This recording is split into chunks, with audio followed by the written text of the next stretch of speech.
Uhayyikum bi tahiyatan islamiyatan, tahiyatan min ahlil jannah, wa tahiyatan min qalbin anik, wa huwa assalam. Assalamualaikum warahmatullahi wabarakatuh. Alhamdulillah, alhamdulillahilladzi ja'alal qalama lil kitaba wal kitaba lil qiraah wal qiraah lil ma'rifah wal ma'rifah lil ibadah wal ibadah lillahi ta'ala. Innal hamdalillah nahmaduhu wa nasta'inuhu wa nastaghfiruh wa na'udzu billahi min syururi anfusina wa min sayyiati a'malina may yahdihillahu fala mudilla lahu wa may yudlilhu fala hadiyalah. Wa asyhadu an la ilaha illallah wahdahu la syarika lah wa asyhadu anna Muhammadan abduhu wa rasuluh la nabiyya wa la rasula ba'da. Amma ba'du. Dewan juri yang saya hormati, hadirin wal hadirat rahimakumullah. Seiring puja yang tak pernah lupa hanyalah milik Allah yang Maha Kuasa. Senandung rindu yang tak pernah layu hanyalah milik Allah yang Maha Tahu. Salawat besertakan salam marilah kita haturkan kepada baginda kita, suri tauladan kita, rasul kita, penghibur jiwa di kala duka, pengobat kalbu di kala rindu, penenang hati di kala tersakiti. Ialah habibana wa nabiyana wa rasulana wa maulana Muhammad sallallahu alaihi wasallam yang telah membawa kita dari zaman kegelapan hingga zaman terang benderang seperti saat ini. Doyan juri dan hadirin yang dirahmati Allah, pada kesempatan kali ini izinkan saya untuk berpidato tentang menghormati kedua orang tua sebagai pintu surga.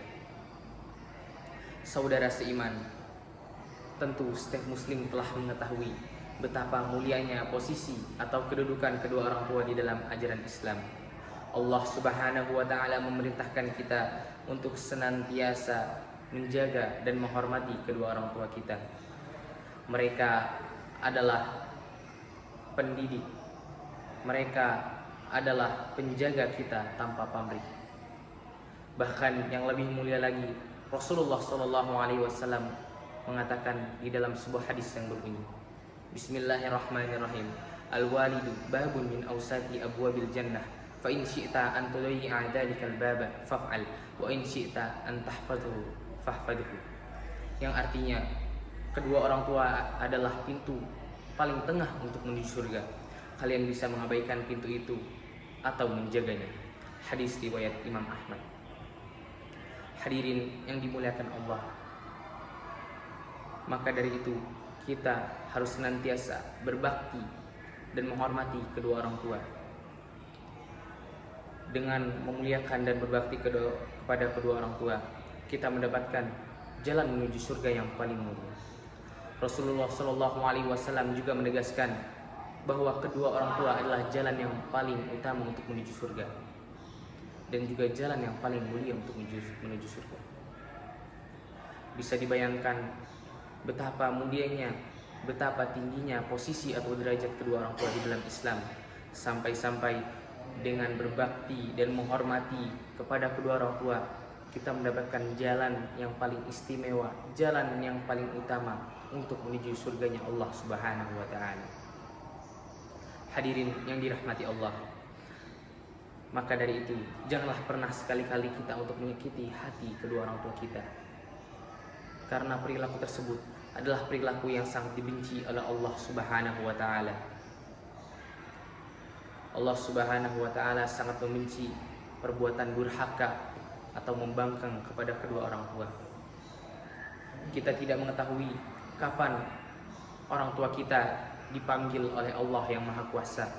Tidak ada yang mengetahui kapan ajal itu tiba. Maka sebelum itu terjadi, saudaraku, marilah kita rawat, kita jaga sebisa mungkin kedua orang tua kita, dan meraihlah ridhonya yang tiada tandingannya, seperti yang dikatakan oleh Rasulullah SAW di dalam sebuah hadis yang berbunyi, Bismillahirrahmanirrahim. Ridallahi fi ridal walidaini wa sakhatullahi fi sakhatil walidaini. Yang artinya ridhonya Allah tergantung pada ridhonya kedua orang tua, dan murkanya Allah tergantung pada murkanya kedua orang tua. Hadis riwayat Imam Tirmidzi. Hadirin yang dirahmati Allah, maka dari itu hendaklah kita menjaga dan berbakti kepada kedua orang tua. Janganlah kita pancing amarahnya, janganlah kita pancing kemurkaan kedua orang tua kita, karena dengan memancing hal tersebut sama dengan memancing kemurkaannya Allah Subhanahu wa taala. Tapi kita harus meraih ridhonya kedua orang tua, karena ridho orang tua adalah ridhonya Allah Subhanahu wa taala. Kita bisa mencontoh dari salah satu sahabat Nabi yang bernama Uwais Al-Qarni. Uwais Al-Qarni adalah seorang pemuda dari Yaman, pemuda yang sangat berbakti kepada orang tuanya. Meskipun ibunya mengidap penyakit lumpuh dan buta, Uwais tetap menjaganya sampai akhir hayatnya. Meskipun Uwais sangat ingin bertemu dengan Nabi Muhammad SAW. Nabi Muhammad SAW pun berkata kepada Uwais bahwa ia adalah salah satu penghuni surga, dan hendaklah para sahabat meminta doa kepadanya jika bertemu dengannya. Hadirin yang dirahmati Allah, maka dari itu, seperti yang diceritakan dalam kisah Uwais tadi, beliau adalah sosok yang sangat menyayangi ibunya. Kita dapat mencontoh hal tersebut, kita dapat menjadikan hal tersebut patokan kita untuk berbakti dan menyayangi kedua orang tua kita sampai akhir hayat. Allah Subhanahu wa taala juga berfirman dalam satu surah di dalam Al-Qur'an, surah Al-Isra ayat 23 yang berbunyi, A'udzu billahi minasyaitonir rajim. Bismillahirrahmanirrahim. Wa qada rabbuka alla ta'budu illa iyyahu wa bil walidaini ihsana. Imma yablughanna indakal kibara ahadukuma aw kilahuma fala takul lahuma uffin wala tanharhuma fakul lahuma qawlan karima. Shadaqallahul azim. Yang artinya, dan Tuhanmu telah memerintahkan kepada kamu agar jangan menyembah selain Dia, dan hendaklah kalian memuliakan ibu dan bapak kalian. Dan jika di antara satu dari keduanya atau kedua-duanya berada dalam usia lanjut dalam pemeliharaanmu, maka jangan pernah sekali-kali kalian mengatakan kepada mereka perkataan dan janganlah kalian pernah membentak mereka, dan katakanlah perkataan yang mulia. Hadirin yang dirahmati Allah, jika kita ingin hidup dengan hidup yang penuh berkah, jika kita ingin hidup dengan hidup yang doanya mustajab, jika kita ingin hidup dengan hidup yang derajatnya ditinggikan oleh Allah Subhanahu wa taala, maka hendaklah kita berbakti kepada kedua orang tua kita. Maka hendaklah kita menyayangi dan menjaga kedua orang tua kita. Hadirin yang dirahmati Allah, setiap awal pasti ada akhir, setiap pertemuan pasti ada perpisahan.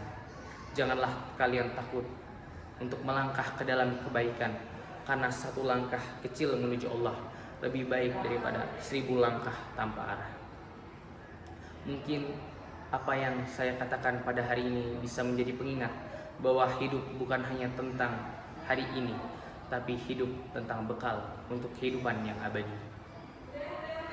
Mungkin ada salah kata yang kurang berkenan dalam perkataan saya hari ini. Kurang lebihnya mohon maaf. Terima kasih atas kesempatan yang diberikan kepada saya. Nun wal qalami wa ma yasturun. Wassalamualaikum warahmatullahi wabarakatuh.